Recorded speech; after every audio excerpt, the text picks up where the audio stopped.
እሺ ሊዮኔል ሜሲና ዶናልድ ትራምፕ የተገናኙበት የትናንትናው ምሽት የበርካታ የመገናኛ ብዙሃኖች መነጋገሪያ ሆኗል። ትራምፕ ሮናልዶን አግኝቶታል ከጥቂት ወራት በፊት የሳውዲ ልዑል በመጣበት ጊዜ አንዱ የልኡካን ቡድኑ አባል አድርጎ ይዞት መጥቶ ነበረ ክርስቲያኖ ሮናልዶን።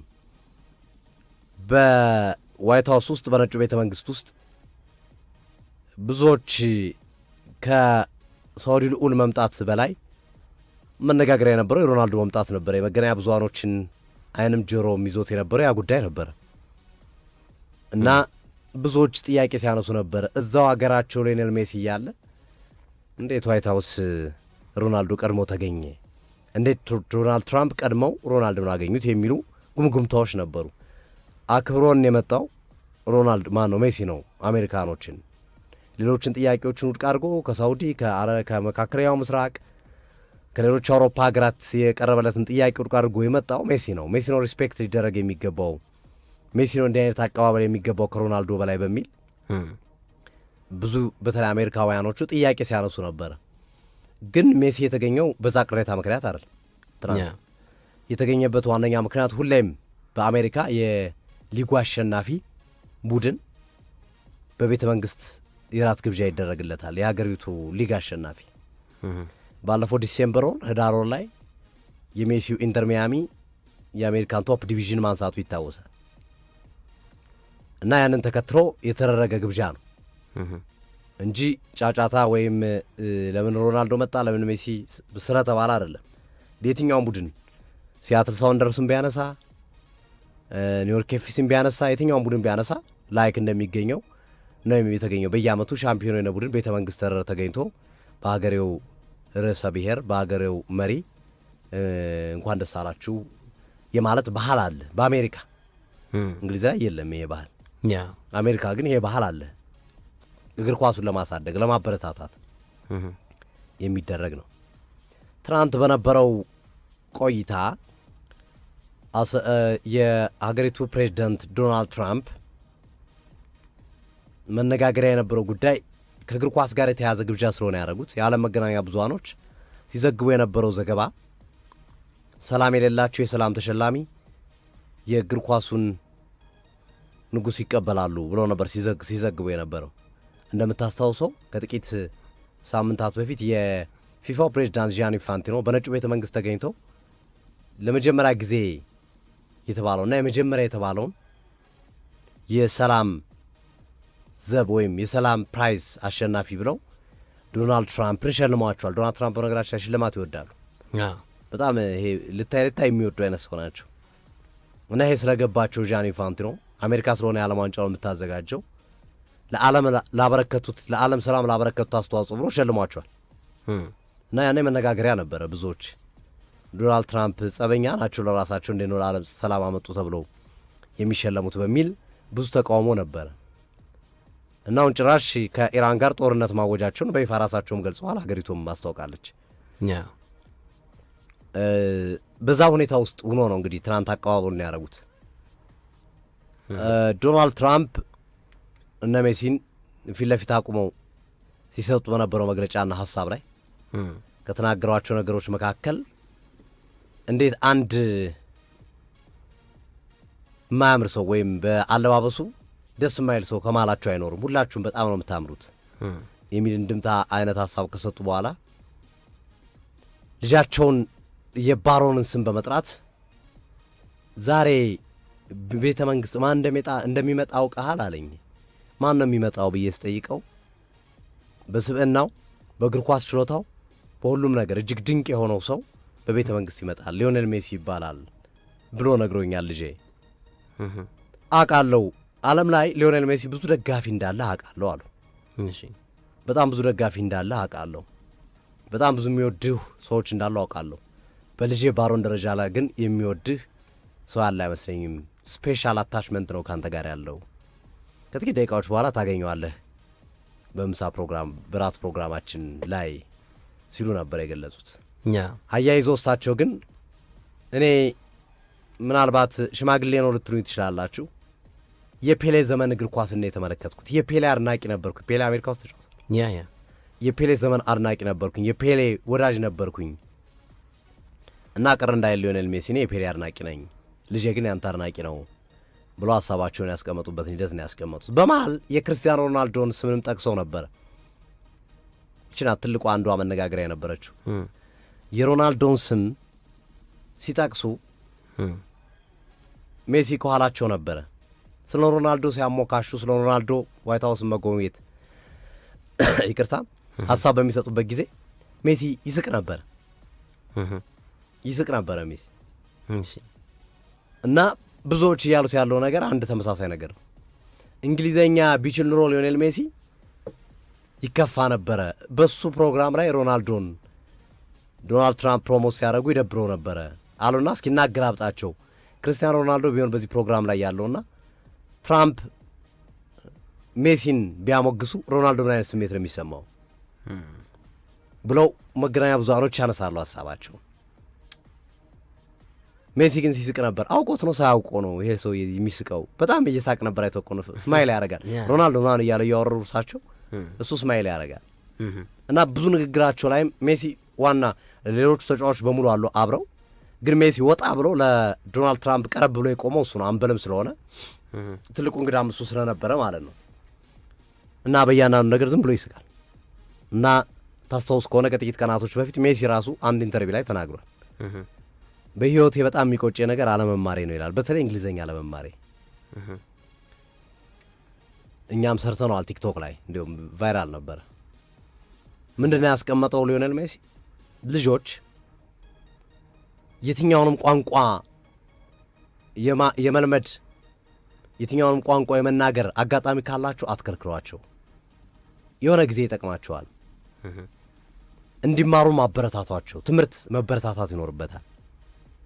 እግር ኳስ ተጫዋች የሚሆን ኢንጂነር የሚሆን ምንም ይሁን ግን ትምህርትን አበረታቱ። እውቀት ሰው ሊኖረው ይገባል። እኔ እንግሊዘኛ ባለመናገሬ በጣም በጣም በጣም ብዙ አጋጣሚዎች ላይ ላወራቸው የምፈልገው ልግባባቸው የምፈልገው ሰዎችን ብዙ ነገር ልላቸው የምፈልገው ሰዎችን ማናገር አልቻልኩም፣ ምክንያቱ ቋንቋ ነው ብሎ ተናግሮ ነበር። ትናንትም የዛ ችግር ተጠቂ የሆነ ይመስለኛል ሊዮኔል ሜሲ። ትናንትም የዶናልድ ትራምፕ ሀሳቦች ብዙ የገቡት አይመስሉም። አንዳንዶቹ ዝም ብሎ ይስቃል፣ ዝም ብሎ ፈገግ ሲል ነበረ ሊዮኔል አንድሪያስ ሜሲ። ብዙዎችን ያነጋግረ ነበር ያ ሁኔታው እና ለየት ያሉ ክስተቶች የነበሩበት ሁኔታ ነበር። ይሄ በጣም ትልቁ መነጋገሪያ ሆኖ አሁንም መገናኛ ብዙሃኖችን የሳበው የዶናልድ ትራምፕ ንግግርና ሜሲ ተረድቷቸዋል ወይ ዶናልድ ትራምፕ ምን እንዳሉ። በእርግጥ አድንቀውታል። እሱንም 47 ዋንጫ ያለ ሰውነ፣ በጣም የምትከበር ሰውነ፣ እኛን አሜሪካኖችን መርጠ ከመካከለኛው ምስራቅ ከአውሮፓ በሌሎች ዓለማቶች መጫወት እየቻልክ እኛን መርጠ ስለመጣ አሜሪካ ታከብርሃለች ብሎ ጭምር ያሞካሹት። ግን ስንት እንዲህ አይነት አጋጣሚዎች ሜሲን አመልጦታል። እውነት ለመናገር እንዳለው አሁን ከዶናልድ ትራምፕ ጋር ትናንት በአስተርጓሚ ካልሆነ ተግባብቶ ተነጋግሮ ይሆን በምሳ ፕሮግራሙ ላይ ብዙ ሌላቸው የሚችለው ነገር ሊኖሩ ይችላሉ። ለምሳሌ ሮናልዶ ባለፈው ከዶናልድ ትራምፕ ጋር በተገናኙባቸው ጊዜያቶች ብዙ ነገሮች አውርቷል። ሮናልዶ ክለብ የመግዛት ፍላጎት እንዳለው አማክሯቸዋል ከአሜሪካ ባለሀብቶች ጋር አብሮ ለመስራት። ሌሎች አጋጣሚዎችን መዘርጋት የሚችልበትን ሂደት ሲያወራቸው እንደነበረ የመገናኛ ብዙሃን ሲዘግቡ ነበረ። ሜሲ እንደዚህ አይነት እድሮችን ተጠቅሟል አይመስለኝም፣ ከባድ ነው እና ያንን ነገር በማንሳት ብዙዎቹ እየተነጋገሩበት የሚገኝበት አነጋጋሪ ጉዳይ ሆኖ ተመልክተነዋል። የትናንትናው ምሽት የሊዮኔል ሜሲና የዶናልድ ትራምፕን ግንኙነት። ሜሲ ግን ለመጀመሪያ ጊዜ ዋይት ሀውስን ጎብኝቷል። አሁን በታሪክ ዋይት ሀውስን የጎበኙ ትልልቅ ተጫዋቾች አሉ። ፔሌ አንዱ ነው በዝነኝነት ዘመኑ። ማራዶና 1994 የዓለም ዋንጫ ላይ፣ ባለፈው የጁቬንቱስ ተጫዋቾችም የነበሩ የአሜሪካ ብሔራዊ ቡድን ተጫዋቾች የጁቬንቱስ ተጫዋቾችን ጨምሮ ማለት ነው ተመልክተናቸዋል። ነው ዊሃ እና መሰል እንዲሁ ሲቃወሙ ነበር አንዳንዶቹ ይህን ሰውዬ ማግኘት አንፈልግ ምናምን በሚል ማለት ነው። እነ ቲሞቲ ዊሃ እነ ማኬና የመሳሰሉት ተጫዋቾች ነበሩ። በእርግጥ በ2026 የዓለም ዋንጫ ላይ ብዙ ተጫዋቾች ብዙ ቡድኖች ዋይት ሀውስን እንደሚጎበኙ ይጠበቃል። አሜሪካም እየተዘጋጀች ከመሆኑ ጋር ተያይዞና የሜሲ የአሜሪካ ቆይታ እንግዲህ በዋይት ሀውስም ትልቅ ክብር የተሰጠው ትልቅ የራት ግብዣ ላይ ትናንት የተገኘበትና ቀደም ሲል የጠቀስኳቸው አነጋጋሪ ጉዳዮች ብዙዎችን ያነጋገሩ ነበረ። በተለይ የሜሲ ከቋንቋ ጋር ያለው ነገር ለብዙዎችም ትምህርት የሚሆን ነው። በነገራችን ላይ ትምህርት የሚወሰድበት ነው። በነገራችን ላይ ሜሲ ሆን ብሎ ነው ያልተማረው እንግሊዝኛ ፈልጎ ነው ያልተማረው። አርጀንቲና ነበረ፣ ስፓኒሽ አርጀንቲናዎች ይናገራሉ። ቀላል ነበረ ህይወት በስፔን የቋንቋ ችግር አልነበረበትም።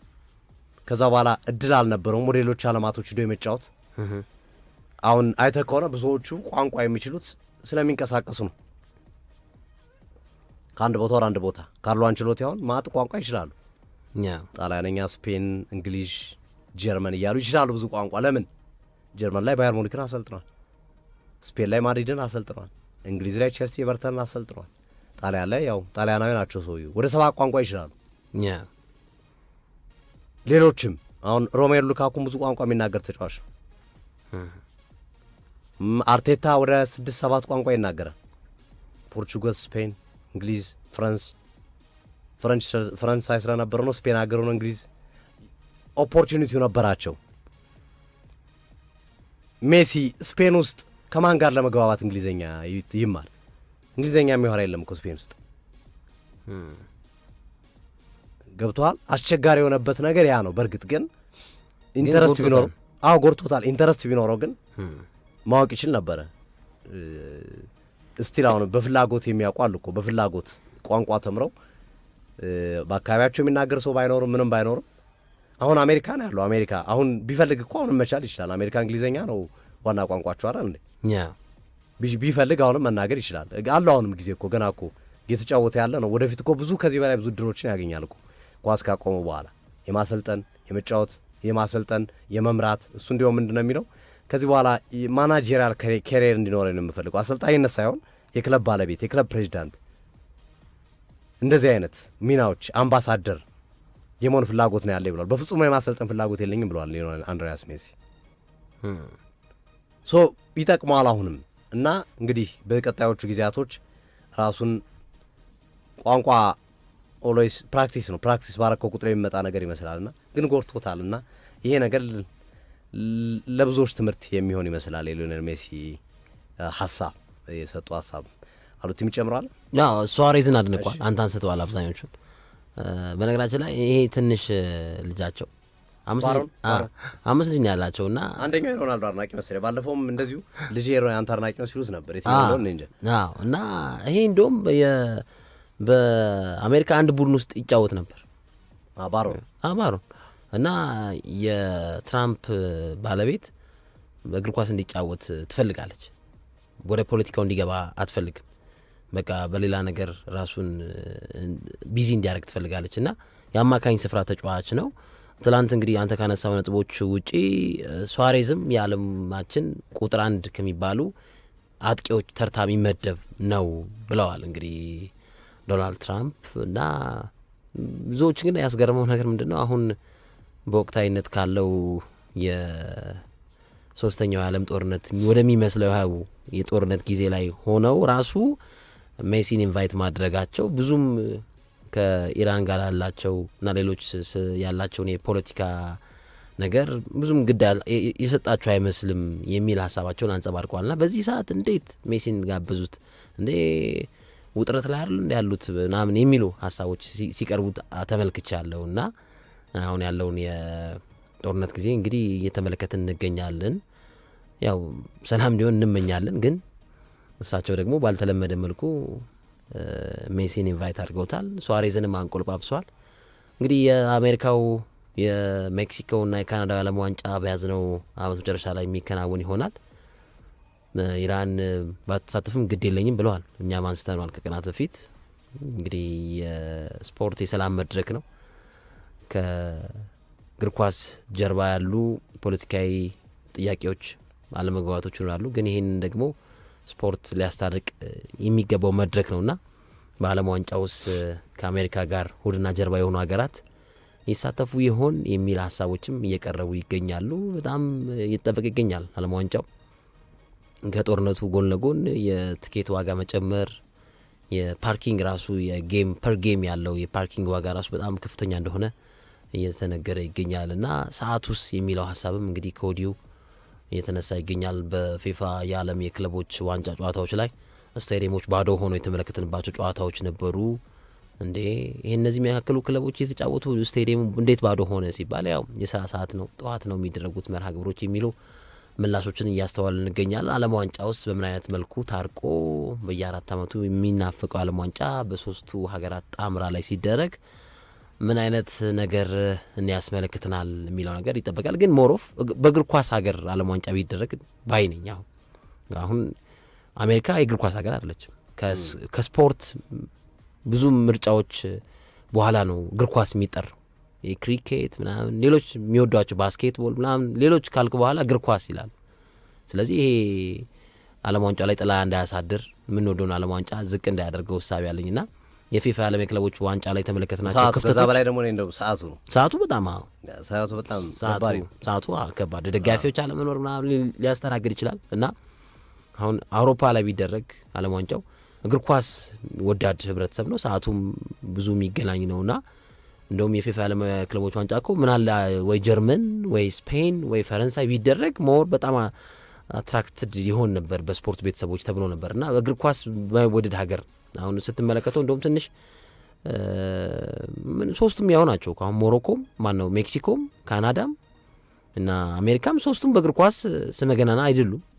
ምጠራቸው ልጆች አሉ አሁን በየብሔራዊ ቡድኑ እነ ሎንዶን ዶኖቫን ዴምሲ እያልክ በእንግሊዝ የተጫወቱ በአሜሪካ የሆኑ ዜግነት ያላቸውን ትጠራለህ። ግን አሁን ካናዳ ላይም ምጠራው ተቋጭ ይሆናል። ሜክሲኮ ላይ ሲባል እንዲህ ምጠራው ተቋጭ ይሆናል። ሜክሲኮ ሞሮፍ የተሻለች ትመስላለች። ግን ጨዋታዎቹ አብዛኞቹ የሚደረጉት በአሜሪካ ነው። የዓለም ዋንጫ ምን አይነት አንድምታ ይኖረዋል፣ አሁን ያለው የፖለቲክስ ዳይሬክሽኑን ወዴት ይወስደዋል የሚለው ነገር የሚጠበቅ ነው። ሶፊ